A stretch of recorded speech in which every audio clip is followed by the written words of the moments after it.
4월 10일 총선까지는 딱 하루 남았습니다. 여야 모두 막판 총력전에 들어갔는데요. 최종 민심 어디로 향하고 있는지 현장으로 가보도록 하겠습니다. 먼저 국민의힘 경기도 성남 분당을 후보 김은혜 후보 만나봅니다. 나오셨습니까? 네, 안녕하십니까. 김은혜 후보입니다. 목소리가 많이 안 좋으세요. 네. 오늘 마지막 날이어서요. 네. 최선을 다하겠습니다. 그래요. 무박 2일 선거운동에 돌입하시겠다고 어제 선언을 하셨는데요. 지금 몇 네. 시간째 운동 중이십니까? 네. 사실상 지난 토요일부터 해서 시간상으로 하면 지금 60시간째 하고 있는 것 같습니다.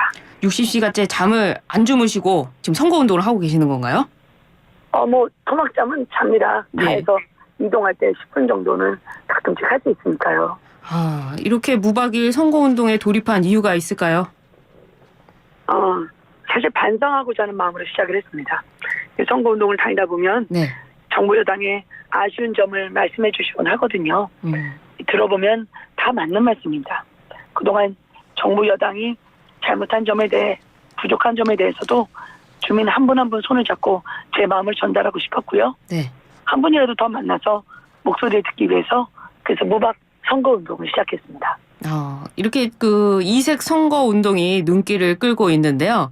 그 중에 네. 한 분이신데 얼마 전에 네. 맨발로 황토길을 걷고 수도가에서 주민들과 서로 발을 씻겨주기도 하고 또 이런 선거운동 참 생각하기 어려웠던 것 같은데 이렇게 하게 된 이유가 있을까요?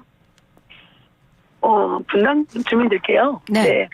진실한 마음을 전달하고 싶었습니다. 선거운동이야 다양한 방법이 있지만 네. 주민과 함께 걷는다는 게 의미가 있다고 생각을 했고요. 제가 맨발로 걸으면서 이런저런 얘기를 나누다 보면 네. 속에 담아뒀던 말씀들을 해주시거든요. 그래서 가슴 깊이 새기고 있습니다. 그래요. 그 선거운동 효과는 좀 있는 것 같습니까? 정말 오히려 저한테 효과가 있었고요. 네. 주민들께서 그 자리에서는 굉장히 허심탄회하게 말씀을 해주셔서 제가 그 내용을 듣고 앞으로 어떻게 정치를 해나가야 될지 돌이켜보게 됐습니다. 분당 주민들께 제가 정말 많이 배우고 있습니다. 그러시군요. 지금 경쟁하는 후보 이야기를 안 할 수가 없는데요. 지금 재선한 김병욱 의원과 경쟁을 하고 있는데 여기가 국민의힘에 유리한 곳이냐 아니냐를 두고도 후보 대시기 전부터 논란이 좀 있었습니다. 양당 후보 확정된 직후부터 지금까지 초접전 상황을 유지하고 있는데요. 선거운동을 하시면서 느낀 민심 어떤 것 같습니까? 사실 절박하게 제 손을 잡으면서 많은 분들이 이번에는 꼭 이겨야 한다라고 말씀 주시고 있습니다. 네. 지난 8년간 민주당이 집권하면서 분당이 보수라는 건 옛말이 됐습니다. 실제 나는 보수인데 보수라고 말을 못하시는 주민들도 많고요. 네. 제가 이번에 반드시 승리해서 지난 8년간 민주당이 집권했을 때와 국민의힘이 분당 주민과 함께했을 때 그 차이를 아주 명확하게 보여드리고 싶습니다. 네, 초접전 상황에서 열심히 하고 있다 이렇게 받아들여지는데요. 그런데 지금 분당을도 수도권이지 않습니까? 네, 그렇습니다. 현재 야당에서는 수도권을 중심으로 정권 심판론을 내세우고 있는데요. 이 영향 받고 계신가요? 사실 분당 주민들께서요. 네. 굉장히 그 대한민국 최고의 교육 수준과 그리고 정치의식을 갖고 계신데 말씀을 많이 하시는 편이 아닙니다. 예. 근데 답은 저는 간단하다고 보고요. 정부가 출범한 지 2년 안 됐습니다. 네. 제대로 일해보기도 전에 탄핵부터 논하고 있습니다. 그 기업, 우리 청년들이 기업을 많이 다니는데 기업의 임금 상승을 억제해야 한다는 정당이 있고요. 예. 또 이 정당이 법을 지키지 않는 걸 훈장처럼 달고 있습니다. 저는 국민들의 선택은 자명할 거라 생각합니다. 일하는 척하는 정당이냐 아니면 진짜 일하는 정당이냐 아니면 거짓말하는 정당이냐 지킬 약속 반드시 실천하는 정당이냐 아니면 말로만 재건축하는 정당이냐 아니면 진실로 재건축을 할 수 있는 정당이냐. 저희 국민의힘은 네. 숨기고 지켜줘야 할 범죄자가 없습니다. 그리고 저희 국민의힘은 대한민국 그리고 분당의 주민들을 지킬 뿐입니다. 그러네요.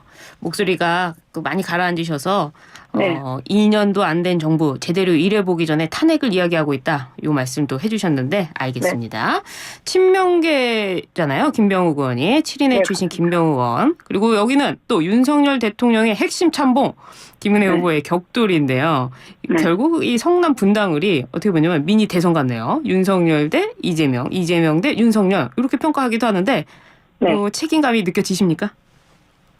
그러게요. 이제 김병욱 후보님이 이재명 대표의 이제 측근 모임인 7인의 출신이라는 것 때문에 네. 그렇게 보실 수도 있을 것 같은데요. 저는 분당에서는 빨간당, 파란당 이전에 진정으로 분당을 위해서 일할 수 있는 진짜 일꾼을 찾고 있다고 생각합니다. 진짜 일꾼. 분당이 지난 8년간 정체되고 머물러 있었기 때문에 분당의 재건축부터 시작해서 광역교통 혁신 그리고 교육까지 실질적으로 분당 주민들의 삶을 개선시키고 추진력 있게 이를 실현할 수 있는 후보가 누구냐 그 점을 면밀히 보고 계실 거라고 생각을 합니다. 진정 일할 수 있는 사람 누가 분당을 위해서 추진력과 실행력을 갖출 수 있을지 그게 유일한 잣대가 될 거라고 생각합니다. 그래요. 지금까지 계속 이 지역 현안을 말씀해 주셨는데요. 네. 그렇다면 성남 분당을의 가장 중요한 현안은 뭐라고 생각하세요? 말씀드린 것처럼 단연코 재건축이고요. 재건축. 네, 광역교통망 확충부터 오리 역세권 개발, 또 분당의 우리 아이들의 미래를 위한 특목 자사고 유치, 재건축과 함께 해야 할 일들이 상당히 산적해 있습니다. 후보님의 대표 공약 하나는 무엇일까요? 무엇보다 저는 재건축 선도지구 전국 최다 지정이고요. 네. 선도지구는 이 성남시장 그리고 국토부 장관이 협의를 거쳐 지정하기도 했습니다. 그러니까 정부 여당 원팀이 선도지구 지정을 이끌어낼 수 있다고 말할 수 있는 이유고요. 네. 그리고 무엇보다도 저는 재건축 부담금이라고 하는 이중과세 성격의 이 세금을 노무현 정부에서 시작해서 문재인 정부 때 본격적으로 실행했습니다. 그러니까 재건축하니까 배 아프니까 세금 더 내라라는 정책인데요. 저는 재건축 부담금, 일명 재초안 폐지가 제 공약이고요. 네. 재건축 부담금을 완화하는 게 김병욱 후보님의 공약이지만 이 부분에서만큼은 분당 주민이 원하니까 폐지로 양당이 함께 의견을 맞췄으면 좋겠습니다. 그렇군요. 나중에는 꼭 김병욱 의원의 입장도 들어보는 시간을 갖도록 하겠습니다. 네. 지금까지 그 지역 현안을 살펴봤는데요. 바로 네. 옆 지역구죠. 분당 갑도 현재 초박빙으로 나오고 있는데요. 안철수 후보와 이광재 후보 요거 같이 어떻게 선거운동도 하시고 그렇습니까? 네, 선거운동 요즘 자주 만납니다. 예. 현재 그쪽 상황은 어떨까요? 사실 분당이 네. 가까울이라고 하는 거는 정치적 구분에 불과합니다. 사실 길거리 하나 마주하고 있을 뿐이거든요. 네. 그래서 저와 안철수 후보가 역시 분당의 재건축과 또 분당의 광역교통 또 미래를 위한 분당의 교육에 대해서 이야기하는 게 거의 일치하기 때문에 네. 사실상 양당이 서로 함께 겨루고 있는 양상이 벌어지고 있습니다. 아주 치열하게 벌어지고 있네요. 알겠습니다. 네. 한동훈 위원장이 접전 지역 다수에서 골든크로스가 발생했다. 이런 가운데 중진 선대위원장들은요. 개헌 저지선도 위험하다고 범야권 200석을 좀 막아달라 이렇게 읍소하는 기자회견도 했는데요. 네. 이건 투트랙 전략일까요? 선거 결과에 사실 투표한 개봉 전에는 알 수 없지만요. 네. 제가 생각하기에는 골든크로스도 사실이고 네. 그럼에도 불구하고 개헌 저지선이 위험한 것도 사실일 수 있지 않습니까? 그렇죠. 대한민국이 이대로 무너져서는 안 된다고 생각하고요. 네. 200석으로 방탄국회 또 범죄 혐의자 대거 풀려나오면 저는 대한민국인 무법천지로 앞날을 내다볼 수 없을 거라고 생각합니다. 그래서 투표해 주시는 것이 대한민국을 지키는 길이다. 소중한 한 표를 행사해 주셨으면 좋겠습니다. 그렇군요. 골든크로스 여론조사는 올라갈 수 있지만 또 투표는 한 표 차이로도 질 수 있기 때문에 그럼요. 양쪽 다 맞는 얘기인 것 같다. 이런 얘기인 것 같네요. 네, 맞습니다. 예, 보수 지지층을 결집시키기 위한 의도도 있었을 것 같은데 아직 선거판에 투표장에 나오지 않은 이 보수층을 어떻게 모을 수 있을까요? 보수분들 보수 결집 이전에 네. 저는 국민 결집이라고 생각합니다. 국민 결집. 그렇습니다. 대한민국을 지키기 위해서 모든 국민들께서 투표장에 나와 주셔야 된다고 하고요. 네. 국회를 자신의 사익으로 활용하는 것, 또 정치가 아니라 영업을 하는 것, 그리고 그동안 180석을 넘나드는 거대 의석을 갖고 민주당이 국민을 위해서 무엇을 했는지 이미 국민들 마음속에는 판단이 있었을 거라 생각합니다. 이번에야말로 국회가 국민을 위해 일할 수 있게 만들어 주시기를 간곡히 국민들께 호소합니다. 네. 지금 그 개헌저지선 이야기도 하셨고 대한민국을 지켜야 된다. 한동훈 위원장도 대한민국을 지켜달라 이런 이야기를 하고 있는데요. 그렇습니다. 예, 대한민국을 어떤 걸로부터 지켜야 된다. 좀 뭔가 하나의 구체적인 것만 좀 말씀해 주실 수 있을까요? 저희가 그동안 총선을 보면 네. 사실 정치의 무관심으로 인해서 오히려 국회가 방만하고 국민들의 뜻을 무시하고 국민들의 뜻을 존중하지 않았다고 생각합니다. 네. 그래서 저는 사전투표뿐만 아니라 본투표에서도 많은 참여가 이루어졌으면 하는 간절한 바람이 있습니다. 그런 의미로 지켜달라 말씀을 네. 해주셨다.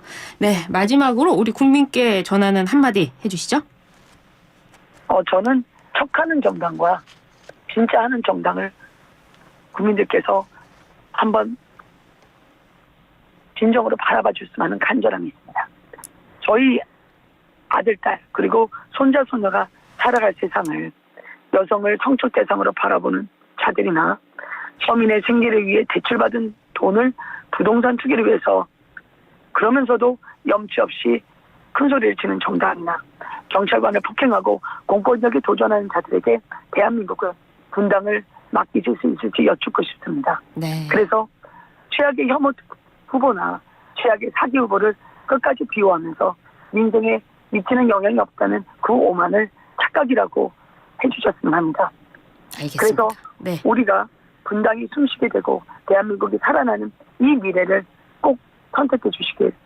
4월 10일인데요. 내일 투표장에 나와서 저 김은혜님 국민의힘에게 투표를 해주시기를 한 번만 일할 기회를 허락해 주셔서 투표하면 분당의 꿈이 이루어질 거라고 네. 행복한 분당 아이들을 안전하게 교육하고 우리 어르신들이 편안하게 네. 노후를 보낼 수 있는 분당의 꿈을 대한민국 최고 분당의 미래를 저 김은혜가 가져오겠다고 말씀드리고 싶습니다. 네, 후보님 여기까지 듣도록 네. 하겠습니다. 지금까지 분당을의 김은혜 후보였습니다. 감사합니다. 감사합니다.